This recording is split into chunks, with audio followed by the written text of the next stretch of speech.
ایک ملک کا بادشاہ بڑا رحم دل تھا اور نیک تھا، رعایا کے حق میں بہت اچھا تھا۔ چنانچہ تمام رعایا اس سے محبت کرتی تھی اور اسے خوب دعائیں دیتی تھی۔ اس ملک کے ایک دور دراز گاؤں میں ایک کسان رہتا تھا جس کی یہ خواہش تھی کہ اپنے نیک دل بادشاہ کی زیارت کے لیے وہ جائے اور اسے کوئی اچھے سے اچھا تحفہ دے۔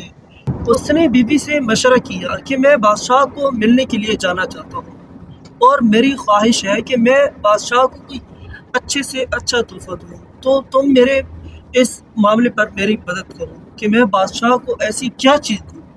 بیوی نے کچھ دیر سوچ کر جواب دیا اور کہا کہ بادشاہ کے پاس تو ہر چیز ہوگی، اسے کس چیز کی کمی ہے؟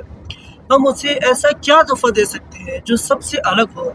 پھر اس نے سوچ کر کہا، ہاں، میرا ایک مشورہ ہے کہ ہمارے گھر کے پاس ٹھنڈے پانی کا چشمہ اور میٹھے پانی کا چشمہ بہتا ہے، اور ایسا پانی پورے ملک میں کہیں بھی نہیں ملے گا، حتیٰ کہ بادشاہ کے پاس بھی ایسا پانی نہیں ہوگا، تو تم اس کے لیے یہی پانی لے جاؤ۔ کسان کو یہ تجویز بہت پسند آئی اور اس نے اپنے چشمے کا پانی 2 گھڑوں میں بھرا اور اپنے گدھے پر لاد کر بادشاہ سے ملاقات کے لیے روانہ ہو گیا۔ کئی ہفتوں کے سفر کے بعد بادشاہ کے محل تک پہنچا اور اس سے ملاقات کی اجازت چاہی۔ اجازت ملنے پر بادشاہ کو تحفہ پیش کیا اور اسے بتایا کہ میرے گاؤں کے چشمے کا پانی ہے اور ایسا میٹھا اور ٹھنڈا پانی آپ کو پورے ملک میں کہیں بھی نہیں ملے گا۔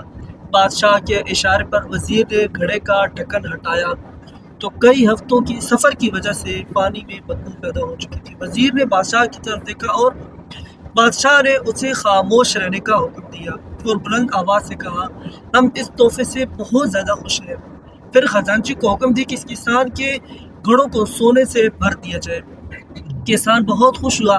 بادشاہ نے وزیر کو بلا کر چپکے سے کہا، پانی کو گرا دینا اور واپسی پر اس کسان کو اس راستے سے گزارنا جہاں ہمارے چشمے ہیں، تاکہ اسے علم ہو کہ ہمارے پاس پانی کے کتنے چشمے ہیں اور پانی کتنا ٹھنڈا اور میٹھا ہمارے پاس کتنا زیادہ مقدار میں ہے۔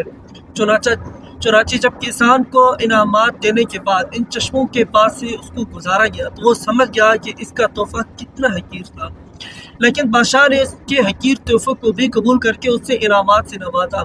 اس کے دل میں بادشاہ کی محبت اور عقیدت اور زیادہ بڑھ گئی۔ ہماری عبادات کا بھی یہی حال ہے۔ ہم جو ٹوٹی پھوٹی عبادت کرتے ہیں تو ہم اسے بہت اچھا سمجھتے ہیں اور اپنے مالک کے حضور اس کو پیش کرتے ہیں۔